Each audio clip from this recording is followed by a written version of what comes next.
You're listening to The Means of Production, the origin story of WRIR and community-powered radio in Richmond.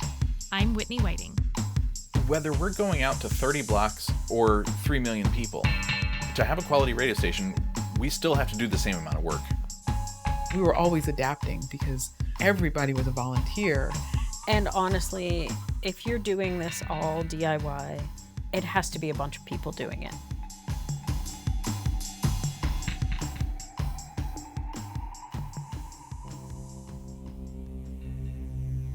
After interviewing dozens of people about what it takes to build a radio station entirely from scratch, here's what I've learned. It's really, really hard work. And not just the technical things that go into it, the wiring of the transmitter, raising the antenna, and the positioning of satellites. It's also hard for all the same reasons that organizing anything with a large group of people is hard. There are egos, sometimes competing visions, and at some point there's usually always a question about money. And you take all these different people and there's often only like one or two channels in a lot of cities. And so a lot of people that might not have a lot in common often end up having to cooperate with each other. Pete Treatish already had years of experience as an activist and organizer in Philadelphia when he started Prometheus Radio Project, a grassroots advocacy group for community radio and low-power FM. And he knew that there was one way to get people to set aside differences in order to problem solve. Just give them a make or break deadline.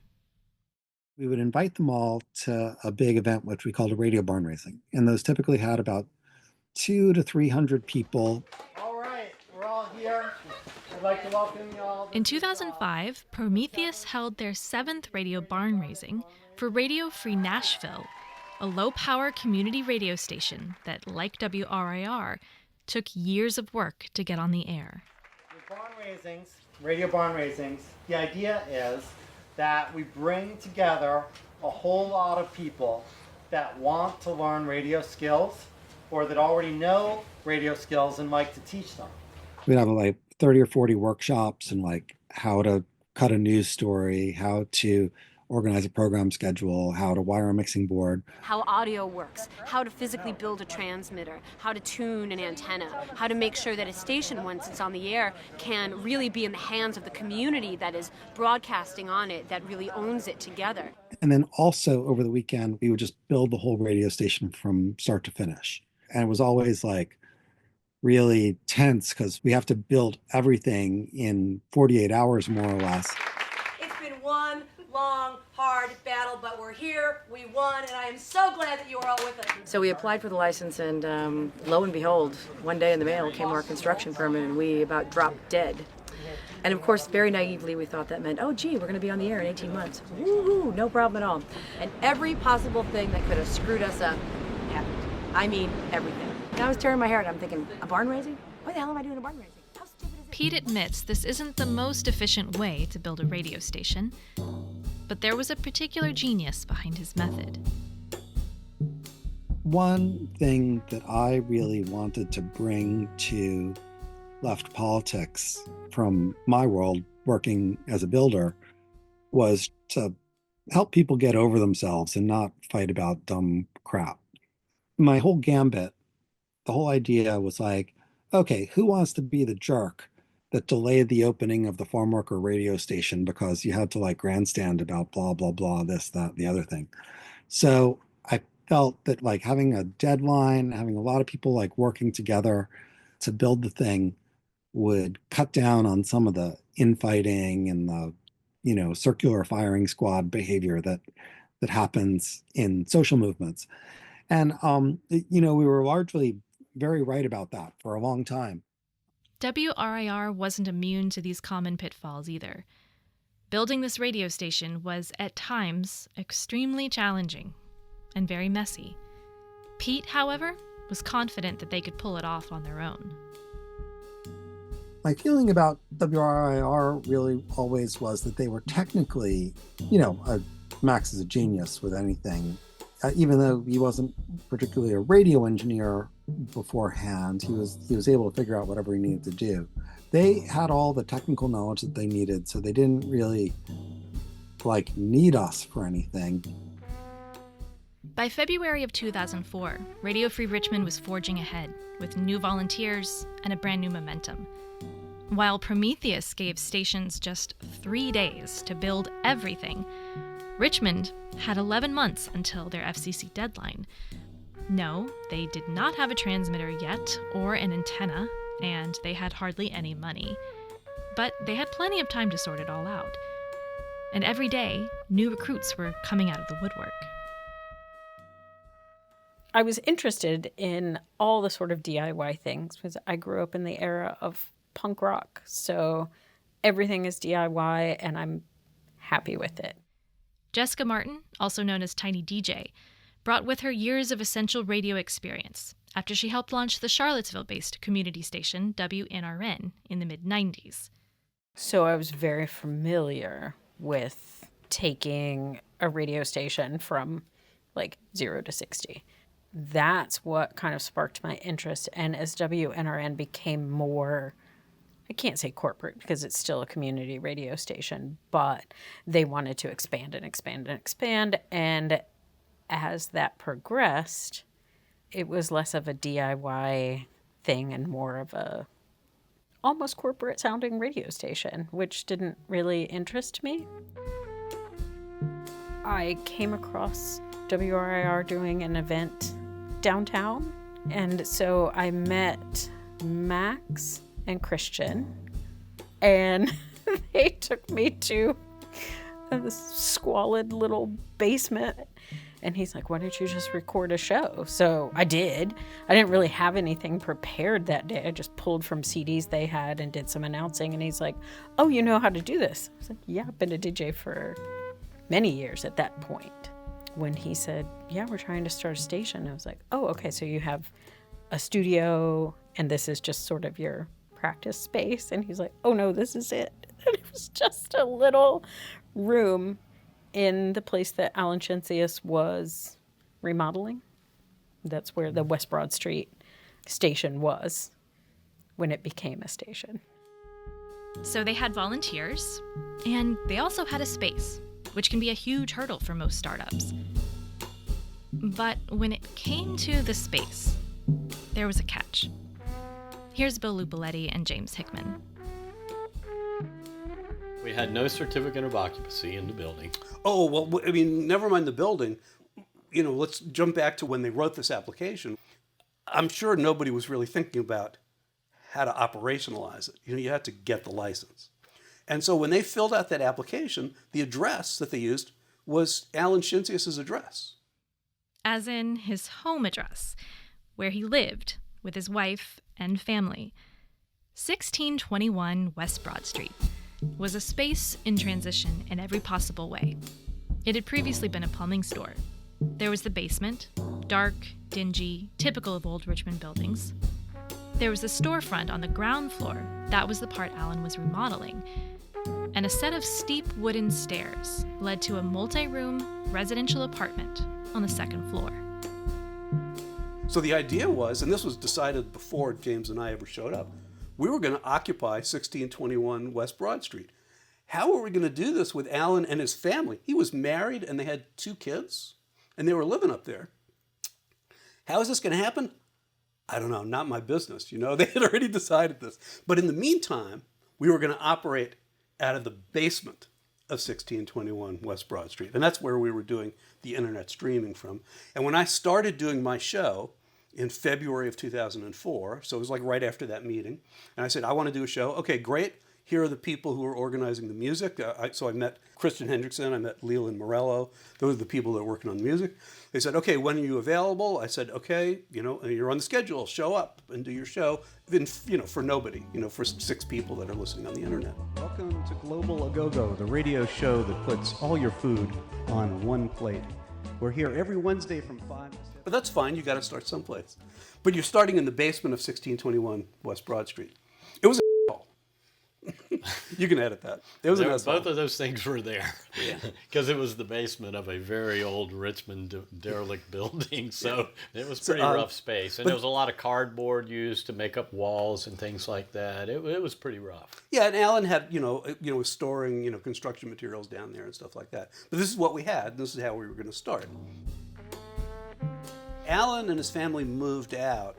They bought a house over there in Northside. But Alan was the kind of person who would open his doors to a lot of people, and he had a tenant. Well, I guess he wasn't really a tenant. His name was Paul, and he needed transitional housing, so Alan offered him a place to live at 1621 in exchange for help with the remodeling, which Alan was doing on behalf of the actual property owner. So Alan had this deal with the guy who owned the building, Rob Ritchie. And Alan was going to improve the building in exchange for sweat equity, right? So I guess Rob was going to pay for materials. Alan was going to provide labor. In exchange, he would get to live there rent-free. And so Alan extended this work exchange agreement to others who were in need, like Paul. But he was living in the building, and he was not invited to move to their new house.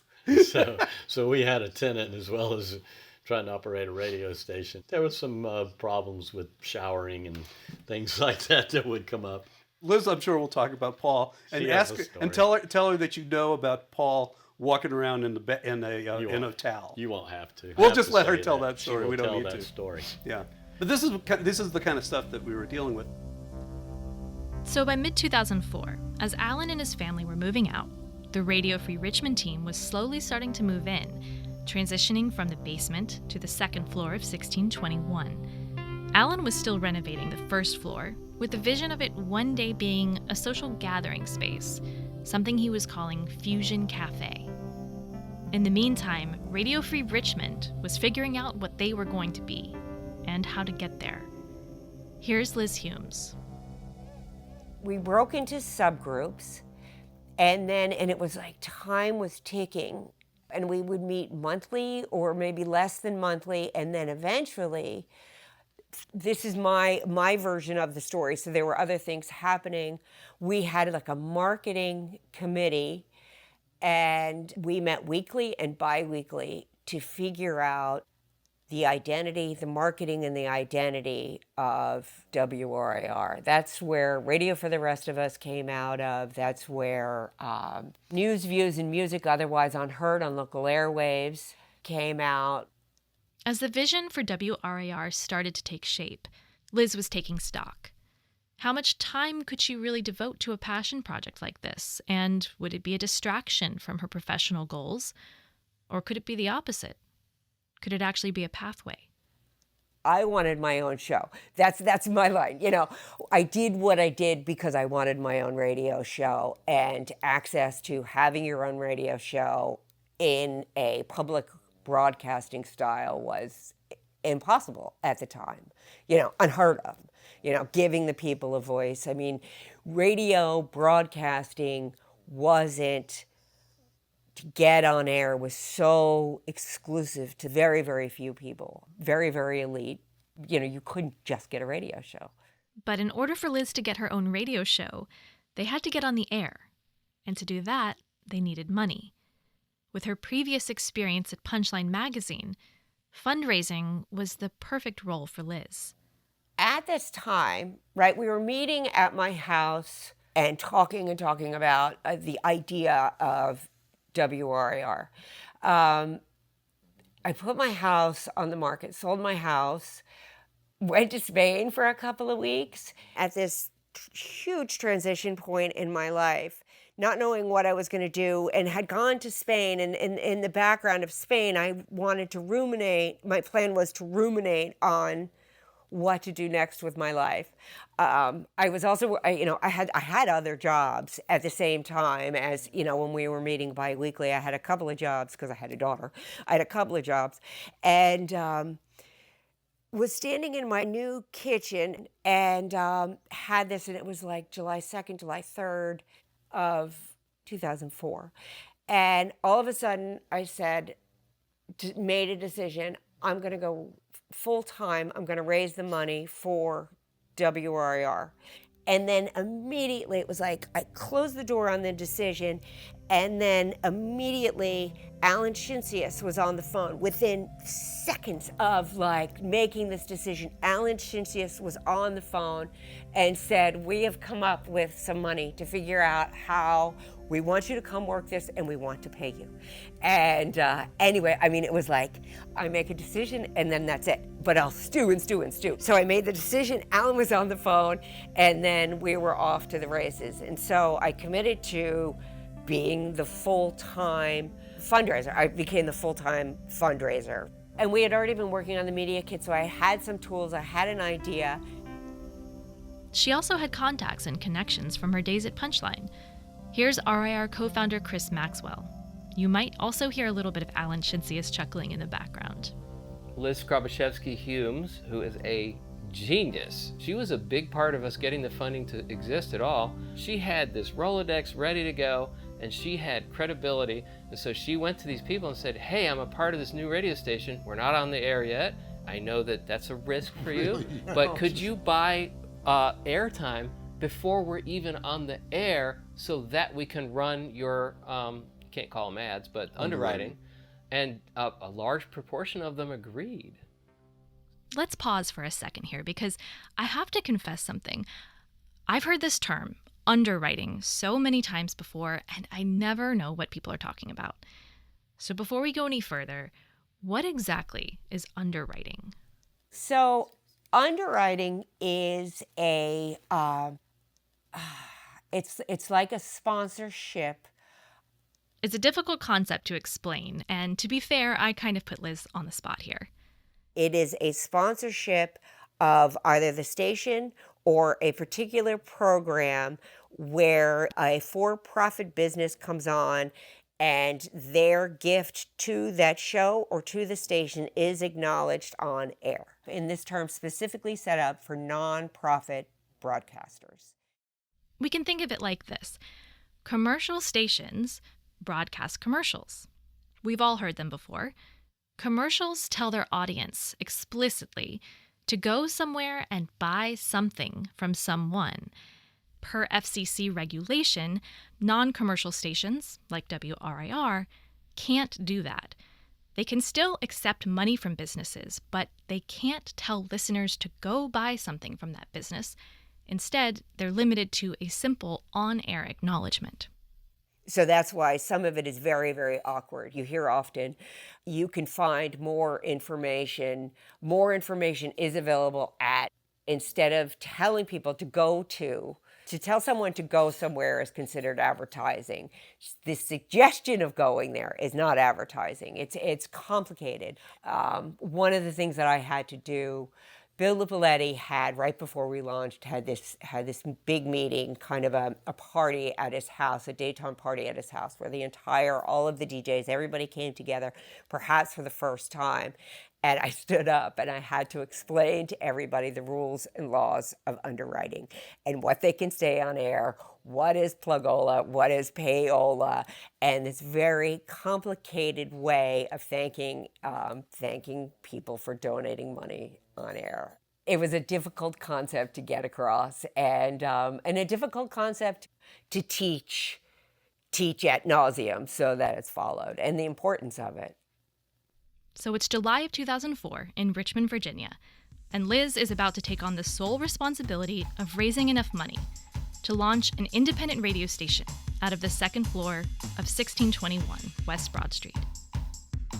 I didn't want to do it in my house. I needed a space. So upstairs at WRIR, before it was what it is now, it was Alan Shinsius' storage space, and he had a rug shop up there as well. You know, there were a couple of rooms. So Alan had this room where he sold rugs, beautiful Persian rugs, which were on the walls and on the floor, and the floors were pristine and beautiful, and it was very clean.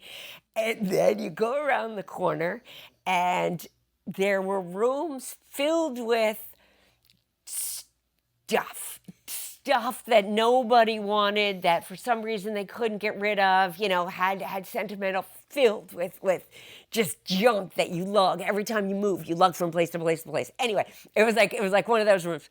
So I was in this front room of WRIR, which now holds it did 8 years ago, hold the transmitter. I went out, I bought a card table, and I had a phone that was plugged into the wall.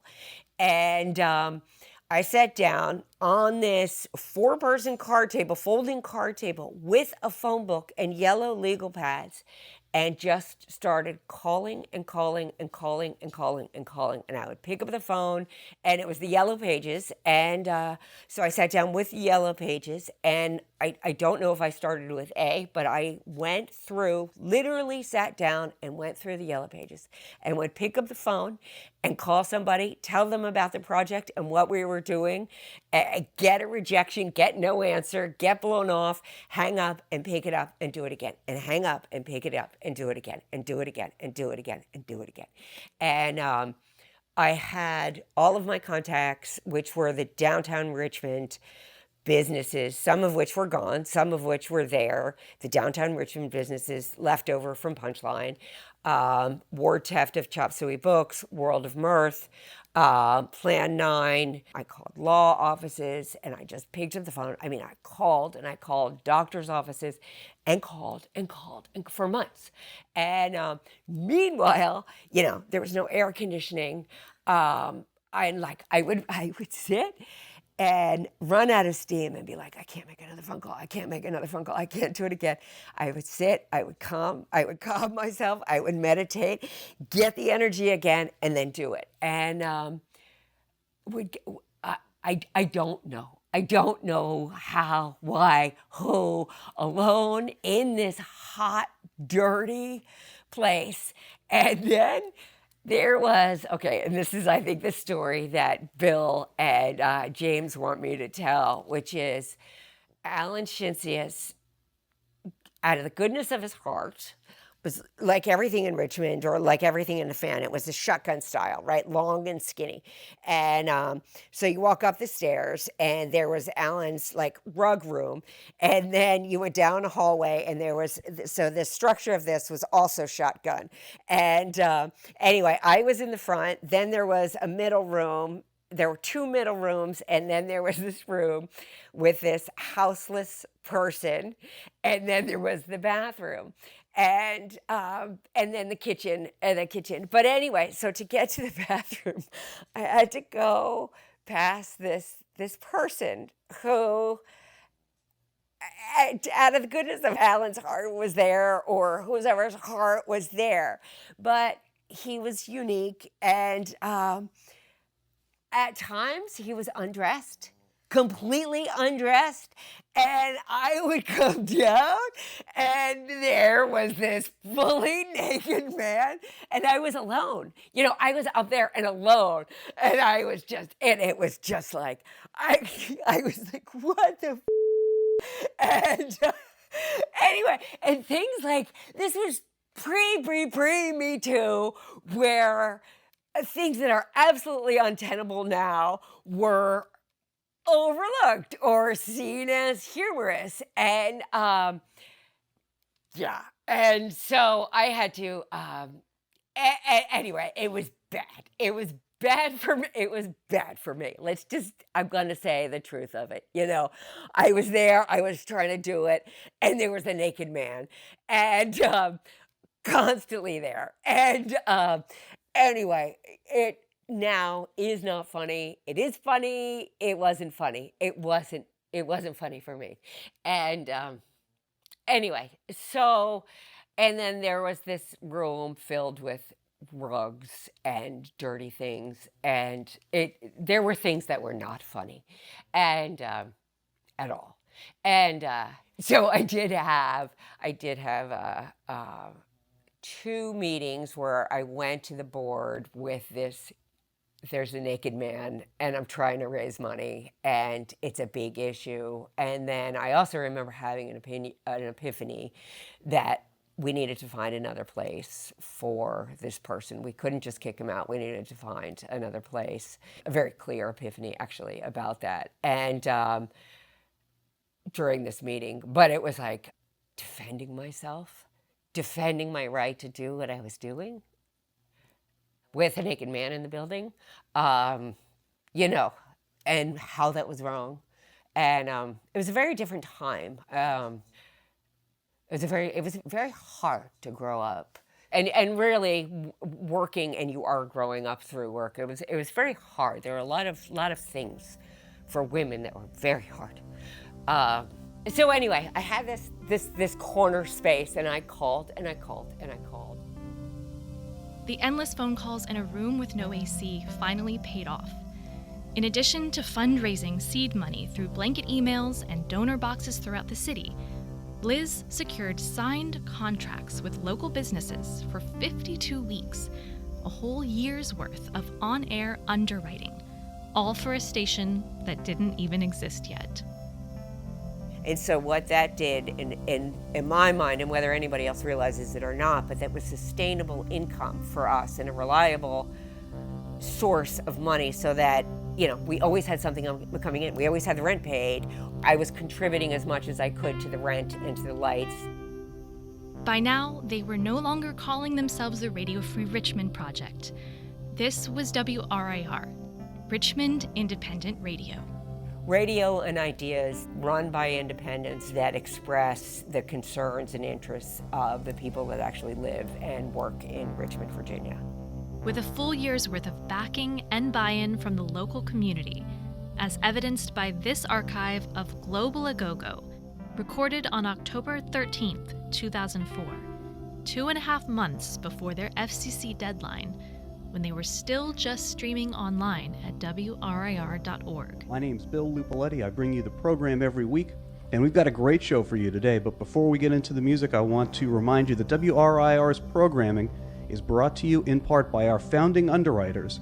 It's a long list, an ever-increasing one, but let me give them to you right here. Plan 9 Music, Cafe Gutenberg, Sticky Rice Restaurant, Chop Suey Books, the Virginia League for Planned Parenthood, the Richmond Jazz Society, Fountain Bookstore, Pine Street Barbershop, Croker's Spot Restaurant, Super Server LLC, Comfort Restaurant, Plant Zero Art Center, Book People, and Fieldens. And there's more underwriters on the way. If you would like to join WRIR's team of founding underwriters, contact Liz at 387... By the fall of 2004, WRIR had money, a space, volunteers, and a vision.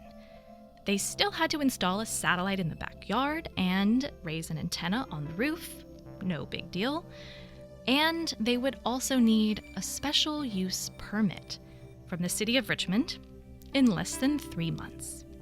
More to come in the next episode of The Means of Production.